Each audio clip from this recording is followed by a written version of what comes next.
शांति साकार मुरली 17 जून 2025 सुनेंगे ईश्वरीय महावाक्यों को विस्तार से।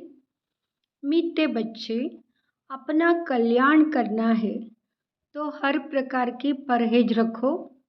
फूल बनने के लिए पवित्र के हाथ का शुद्ध भोजन खाओ।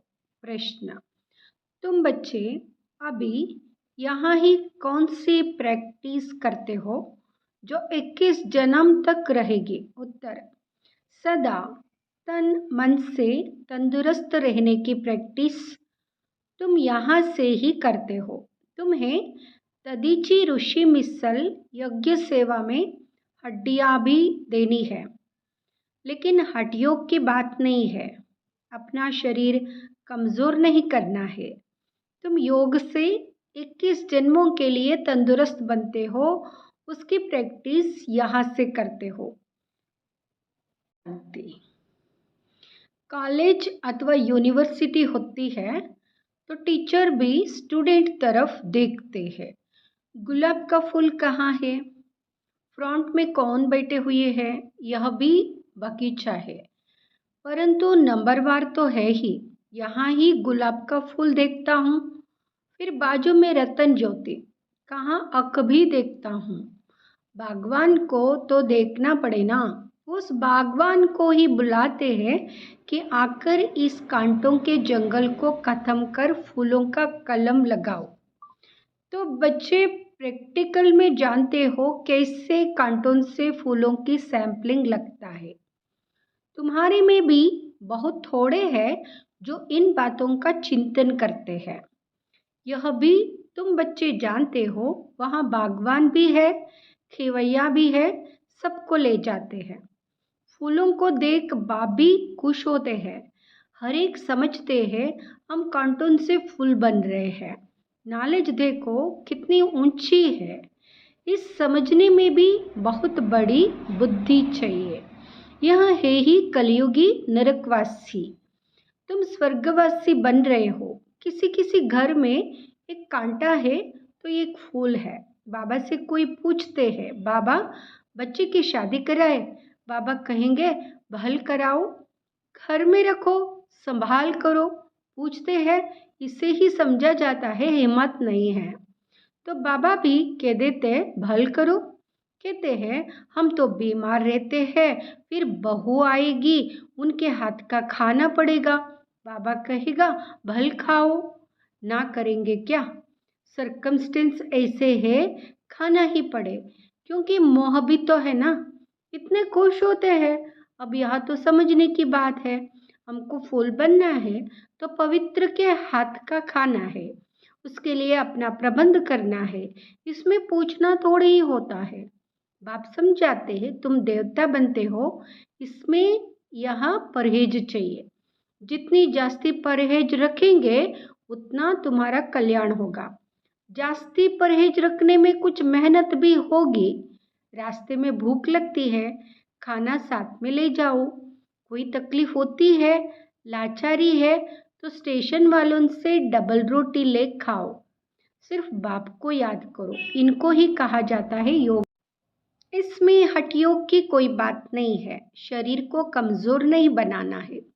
दधीची ऋषि मिसल हड्डी हड्डी देनी है, इसमें हड्डियों की बात नहीं है। शरीर को तो बिल्कुल तंदुरुस्त रखना है। योग से 21 जन्मों के लिए तंदुरुस्त बनना है। यह प्रैक्टिस यहाँ ही करनी है। बाबा समझाते हैं, इसमें पूछने की दरकार नहीं रहती। हाँ, कोई बड़ी बात है, उसमें मूंझते हो तो पूछ सकते हो। छोटी छोटी बातें बाबा से पूछने में कितना टाइम जाता है। बड़े आदमी बहुत थोड़ा बोलते हैं।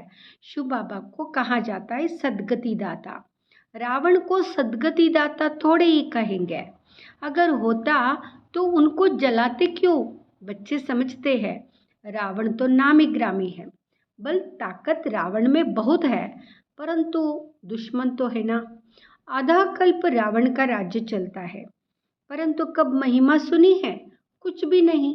तुम जानते हो रावण 5 विकारों को कहा जाता है। साधु संत पवित्र बनते हैं तो उन्हों की महिमा करते हैं ना। इस समय के मनुष्य तो सब पतित है।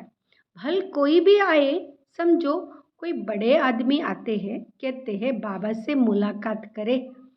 बाबा उनसे क्या पूछेंगे? उनसे तो यही पूछेंगे कि राम राज्य और रावण राज्य कब सुना है, मनुष्य और देवता कब सुना है। इस समय मनुष्यों का राज्य है या देवताओं का? मनुष्य कौन, देवता कौन? देवता किस राज्य में थे? देवता ये तो होते हैं सतयुग में। यह था राजा रानी तथा प्रजा। तुम पूछ सकते हो कि यह नई सृष्टि है या पुरानी? सतयुग में किसका राज्य था? अभी किसका राज्य है? चित्र तो सामने है। यहाँ बाप ही बाइट समझाते हैं।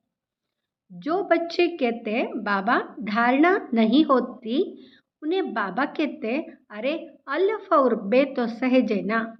अल्फ बाप ही कहते हैं मुझ बाप को याद करो तो वर्षा मिल जाएगा। भारत में शिव जयंती भी मनाते हैं, परंतु कब भारत में आकर स्वर्ग बनाया? भारत स्वर्ग था यह नहीं जानते हैं, भूल गए हैं। तुम कहेंगे हम भी कुछ नहीं जानते थे कि हम स्वर्ग के मालिक थे। अब बाप द्वारा हम फिर से देवता बन रहे हैं। समझाने वाला मैं ही हूँ। सेकंड में जीवन मुक्ति गाया हुआ है, परंतु इनका भी अर्थ थोड़े ही समझते हैं। सेकंड में तुम स्वर्ग के परिया बनते हो ना, इनको इंद्र सभा भी कहते हैं। वहाँ फिर इंद्र समझते हैं बरसात बरसाने वाले को। अब बरसात बरसाने वालों की कोई सभा लगती है क्या? आज फिर से यह पुरुषार्थ कर रहे हैं। पढ़ाई है ना, बैरिस्टरी पढ़ते हैं तो समझते हैं कल हम बैरिस्टर बने। तुम आज पढ़ते हो, कल शरीर छोड़ राजाई में जाकर जन्म लेंगे। तुम भविष्य के लिए प्रारब्ध पाते हो। यहाँ से पढ़कर जाएंगे, फिर हमारा जन्म सतयुग में होगा। एम ऑब्जेक्ट ही है प्रिंस प्रिंसेस बनने के। राजयोग है ना। कोई कहे बाबा हमारी बुद्धि नहीं खुलती, या तो तुम्हारी तकदीर ऐसे है, ड्रामा में पार्ट ऐसा है, उसको बाबा चेंज कैसे कर सकते हैं? स्वर्ग का मालिक बनने के लिए तो सब हकदार है, परंतु नंबरवार तो होंगे ना। ऐसे तो नहीं सब बादशाह बन जाए। कोई कहते ईश्वरीय ताकत है तो सबको बादशाह बना दे, फिर प्रजा कहाँ से आएगी? यह समझ की बात है ना। इन लक्ष्मी नारायण का राज्य था। अभी तो सिर्फ नाम मात्र महाराजा महारानी है। टाइटल भी दे देते हैं। लाख दो देने से राजा रानी का लक़ब मिल जाता है। फिर चाल भी ऐसी रखनी पड़े। चाल भी तो ऐसी होनी चाहिए ना। अभी तुम बच्चे जानते हो हम श्रीमत पर अपना राज्य स्थापन कर रहे हैं। वह तो सब सुंदर गोरे होंगे। इन लक्ष्मी नारायण का राज्य था ना। शास्त्रों में कल्प की आयु लंबी लिख देने से मनुष्य भूल गए हैं। अभी तुम पुरुषार्थ कर रहे हो सावरे से सुंदर बनने का। अब देवता एक काले होते हैं क्या? वहाँ है सुनहरी दुनिया के मालिक, यहाँ है काली दुनिया। तुम बच्चों को एक तो अंदर में खुशी रहनी चाहिए और दैवी गुण भी धारण करने चाहिए। कोई कहते हैं बाबा बीड़ी नहीं छूटती है। बाबा कहेंगे अच्छा बहुत पियो। पूछते हो तो क्या कहेंगे? परहेज में नहीं चलने से गिरोगे। खुद अपनी समझ होनी चाहिए ना। हम देवता बनते हैं तो हमारी चाल चलन खान पान कैसा होना चाहिए? सब कहते हम लक्ष्मी को नारायण को वरेंगे। अच्छा अपने में देखो ऐसे गुण हैं। हम बीड़ी पीते हैं फिर नारायण बन सकेंगे? नारद की भी कथा है ना। नारद कोई एक तो नहीं है ना।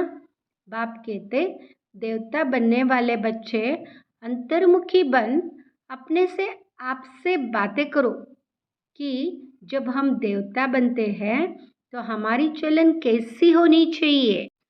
हम देवता बनते हैं तो शराब नहीं पी सकते, बीड़ी नहीं पी सकते, विकार में नहीं जा सकते, पतित का हाथ का नहीं खा सकते, नहीं तो अवस्था पर असर हो जाएगा। यह बातें बाप बैठ समझाते हैं। ड्रामा के राज को भी कोई नहीं जानते हैं। यह नाटक है, सब पाठदारी है। हम आत्माएं ऊपर से आती है, पाठ तो सारी दुनिया के एक्टर्स को बजाना है।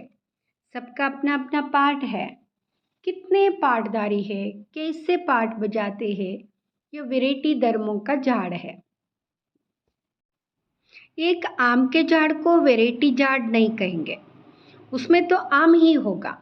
यह मनुष्य सृष्टि का झाड़ तो है, परंतु इनका नाम है वैरायटी धर्मों का झाड़। बीज एक ही है। मनुष्यों की वैरायटी देखो कितनी है, कोई कैसे कोई कैसे। यहाँ बाप बैठ समझाते हैं। मनुष्य तो कुछ नहीं जानते, मनुष्यों को बाप ही पारस बुद्धि बनाते हैं। तुम बच्चे जानते हो, इस पुरानी दुनिया में बाकी थोड़े रोज है। कल्प पहले मुआफिक सैंपलिंग लगती रहती है। अच्छी प्रजा, साधारण प्रजा का भी सैंपलिंग लगता है। यहाँ ही राजधानी स्थापन हो रही है। बच्चों को हर एक बात में बुद्धि चलानी होती है। ऐसे नहीं मुरली सुनी ना सुनी, यहाँ बैठे भी बुद्धि बाहर भागती रहती है।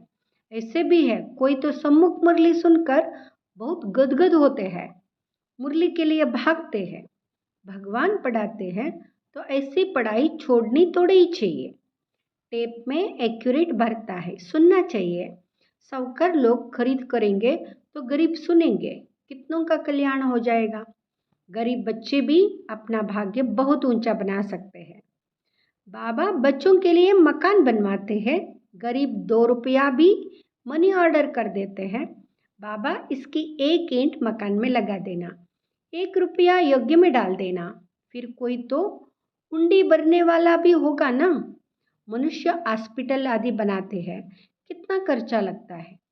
साहूकार लोग सरकार को बहुत मदद करते हैं, उनको क्या मिलता है? अल्पकाल का सुख। यहाँ तो तुम जो करते हो 21 जन्मों के लिए, देखते हो बाबा ने सब कुछ दिया।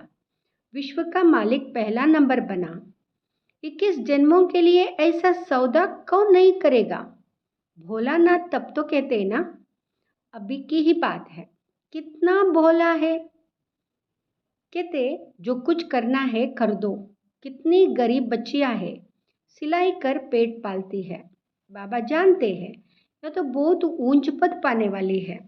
सुदामा का भी मिसाल है ना, चावल मुट्ठी के बदले 21 जन्मों के लिए महल मिले। तुम यहाँ बातें नंबरवार पुरुषार्थ अनुसार जानते हो। बाप कहते हैं मैं भोलानाथ भी हूं ना। यह दादा तो भोलानाथ नहीं है। यह भी कहते हैं भोलानाथ शिव बाबा है, इसलिए उनको सौदागर, रत्नागर, जादूगर कहा जाता है। तुम विश्व का मालिक बनते हो। यह भारत कंगाल है, प्रजा साहूकार है, गवर्नमेंट गरीब है। अभी तुम समझते हो भारत कितना ऊंच था, स्वर्ग था, उसकी निशानियां भी है। सोमनाथ का मंदिर कितना हीरे जवाहरों से सजा हुआ था, जो ऊंट भरकर हीरे जवाहर ले गए। तुम बच्चे जानते हो अभी यह दुनिया बदलनी जरूर है, उसके लिए तुम तैयारी कर रहे हो। जो करेगा सो पाएगा। माया का अपोजिशन बहुत होता है।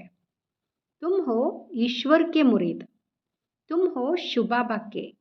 शिव बाबा तुमको वर्षा देते हैं, सिवाय बाप के और कोई बात बुद्धि में नहीं आनी चाहिए। अच्छा, मीठे मीठे सिकिलदे बच्चों प्रति माता पिता बाप दादा का याद प्यार और गुड मॉर्निंग। रूहानी बाप की रूहानी बच्चों को नमस्ते। हम रूहानी बच्चों की रूहानी माता पिता बाप दादा को याद प्यार, गुड मॉर्निंग, नमस्ते, शुक्रिया बाबा। धारणा के लिए मुख्य सार। फर्स्ट, अंतर्मुखी बन अपने आप से बातें करनी है। जबकि हम देवता बनते हैं तो हमारी चलन कैसी है? कोई अशुद्ध खान पान तो नहीं है? दूसरा, अपना भविष्य 21 जन्मों के लिए ऊंचा बनाना है तो सुदामे मिसल जो कुछ है भोलानाथ बाप के हवाले कर दो। पढ़ाई के लिए कोई भी बहाना ना दो। वरदान, आदि और अनादि स्वरूप की स्मृति द्वारा अपने निजी स्वधर्म को अपनाने वाले पवित्र और योगी भाव। आदि और अनादि स्वरूप की स्मृति द्वारा अपने निजी स्वधर्म को अपनाने वाले पवित्र और योगी भाव। ब्राह्मणों का निजी स्वधर्म पवित्रता है, अपवित्रता परधर्म है।